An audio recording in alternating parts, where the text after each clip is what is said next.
말씀은 마태복음 21장 23절 한 절 말씀입니다. 예수께서 성전에 들어가 가르치실세 대제사장들과 백성의 장로들이 나와 이르되 내가 무슨 권위로 이런 일을 하느냐 또 누가 이 권위를 주었느냐.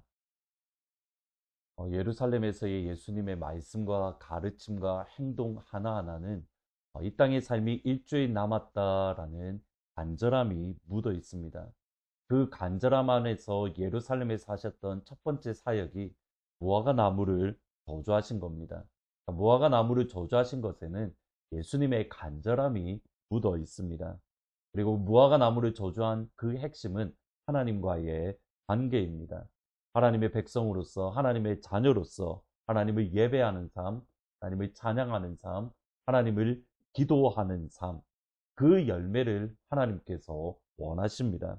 이것이 하나님께서 주의 백성과 주의 자녀를 부르신 목적이고 이유이고 선택하신 하나님의 마음입니다. 그럼에도 찬양과 예배와 기도가 없는 예루살렘 성전을 하나님은 심판하십니다.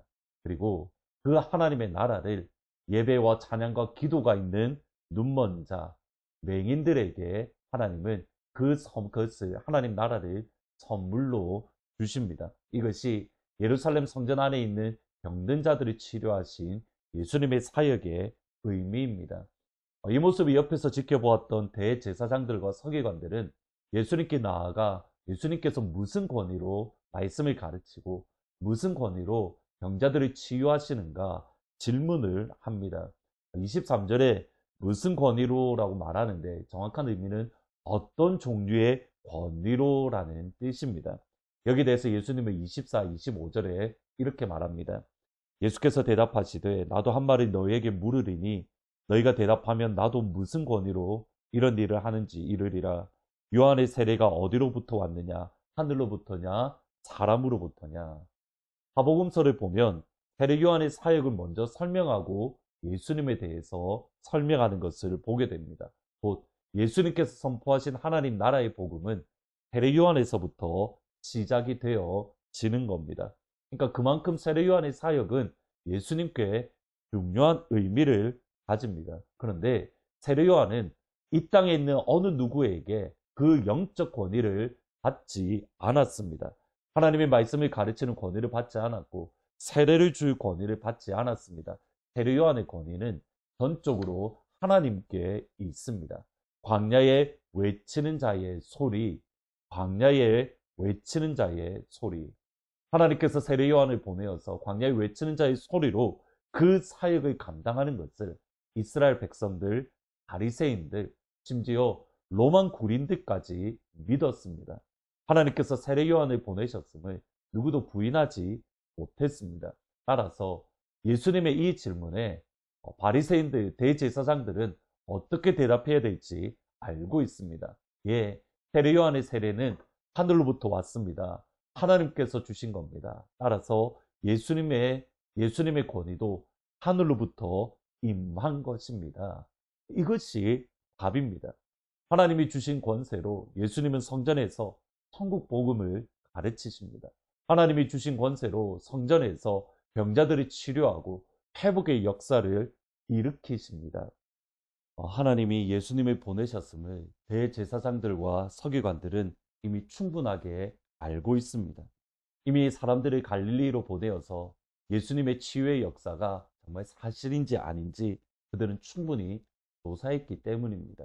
그때 예수님 분명히 말씀하십니다. 내가 하나님의 성령을 힘입어 귀신을 쫓아내는 것이면 하나님의 나라가 이미 너희에게 임했다. 대제사장들과 서기관들은 예수님의 권위를 인정해야 됩니다. 그것이 하나님을 인정하는 것이기 때문입니다.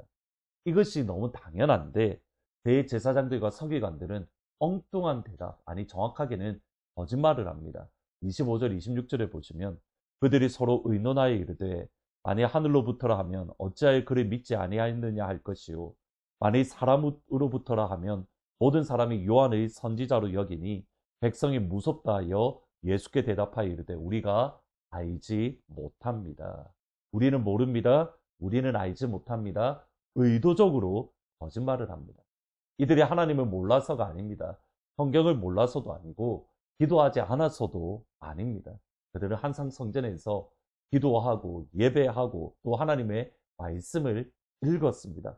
그럼에도 거짓말을 하고 그럼에도 하나님이 보내신 하나님의 아들 예수 그리스도를 죽이는 데에 가장 앞장섭니다. 예수님의 권위를 인정하지 않는 것은 하나님의 권위를 인정하지 않는, 하나님을 향하여 정면으로 거스르고 대항하고 있는 겁니다. 여기에 대한 여러 가지 이유로 설명할 수가 있습니다. 근데 그 중에 하나는 대제사장들과 서기관들의 속 사람이 건강하지 못하기 때문입니다. 하나님의 말씀도 읽고 성경도 가르치고 또 예배도 인도하는데 교회 안에서 살아가는데 그들의 속 사람이 강건하지 못한 겁니다. 그들 안에 있는 쓴뿌리가 완전히 제거되지 못했기 때문에, 그들 안에 있는 쓴뿌리가 제거되지 못했다는 것을 알 수 있는 것이 백성이 무섭다 하여라는 표현입니다. 백성들을 두려워하는 모습은 이미 성경 전체에서 끊임없이 드러나고 있습니다. 끊임없이 하나님을 바라보는 것이 아니라 사람을 바라보고 있는, 이들의 관심은 전적으로 다른 사람이 나를 어떻게 생각할까? 다른 사람이 나에 대해서 어떻게 반응하고 또 어떻게 평가할까? 다른 사람에 의해서 좌지우지되고 다른 사람들의 눈치를 보는 내면, 그것을 하는 속사람이 건강하지 않다, 중요한 증거 중에 하나입니다. 속사람이 치유되지 않은 상태로 하나님의 일을 할 수 있고, 속사람이 치유되지 않은 상태로 하나님의 일을 할 때에 본인도 괴롭고 옆에 있는 이들도 괴롭습니다. 그러면 우리 안에 있는 쓴뿌리가 이렇게 위험한데 어떻게 해야 우리 안에 있는 쓴뿌리를 제거할 수 있습니까? 어떻게 해야 영적으로 정서적으로 건강한 영성을 소유할 수 있습니까? 이것을 기억을 하고 히브리서 12장 15절 말씀을 읽어보겠습니다.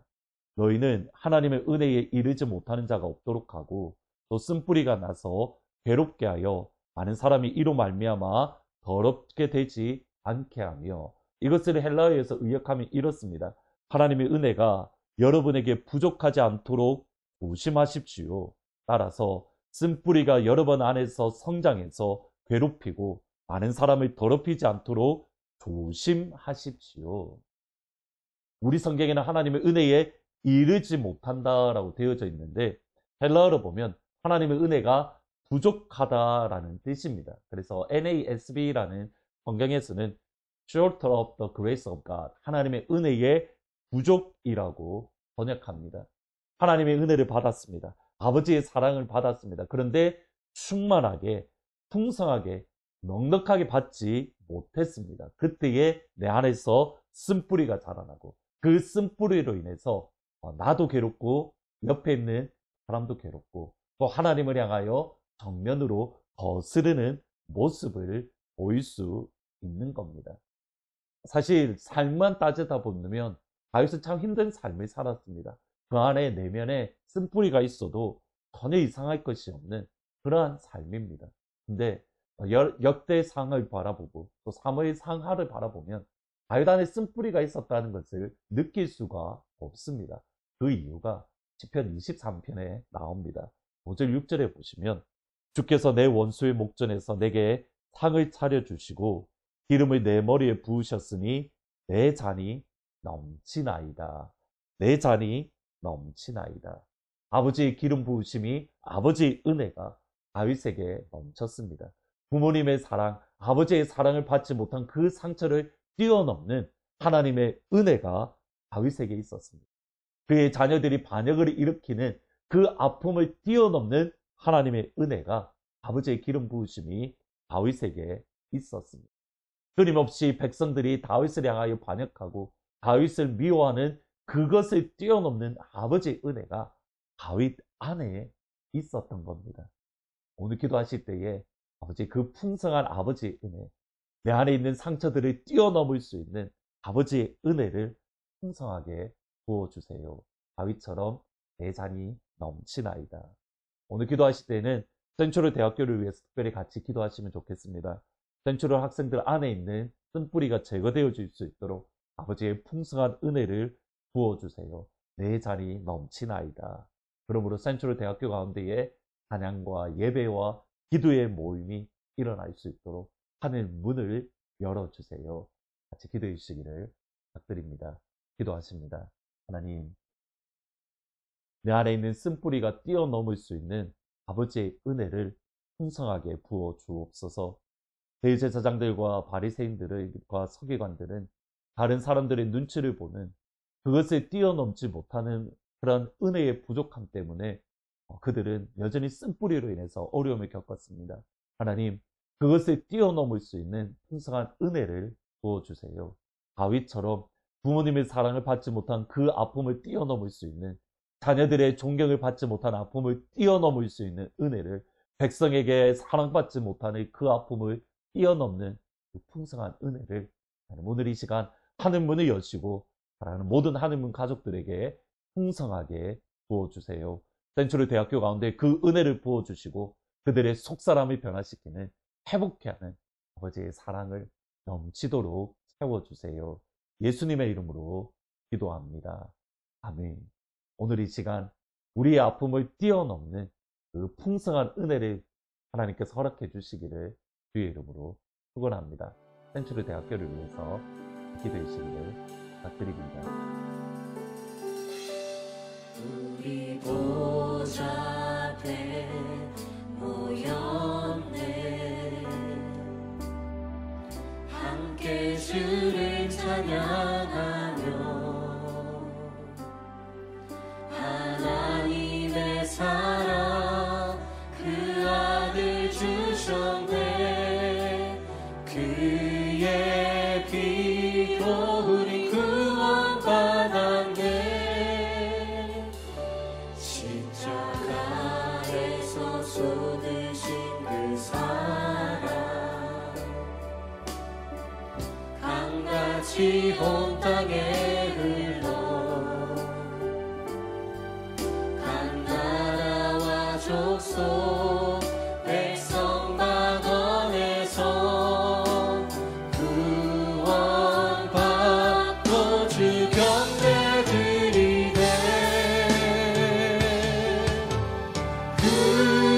구원하심이 보좌에 앉으신 우리 하나님과 어린 양께 있도다. 구원하심이 보좌에 앉으신 우리 하나님과 어린 양께 있도다.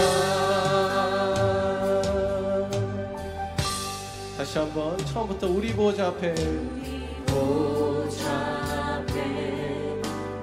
모였네. 함께 주를 찬양하며 함께 주를 찬양하며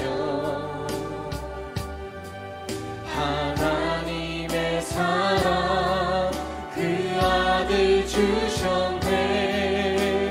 그의 피로 우리 구원받았네.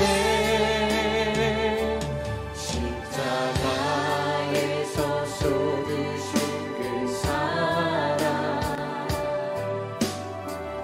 강같이 온 땅에 흘러 각 나라와 족속 백성 방언에서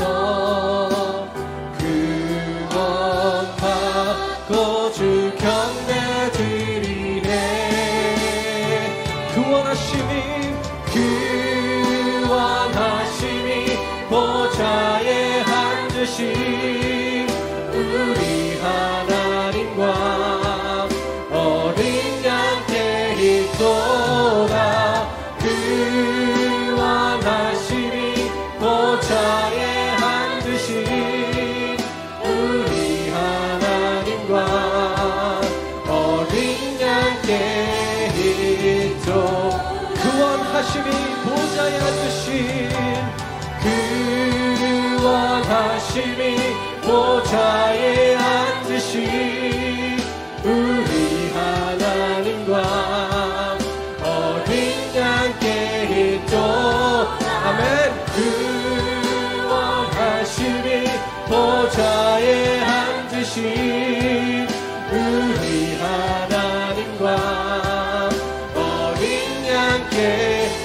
한번 고백하겠습니다.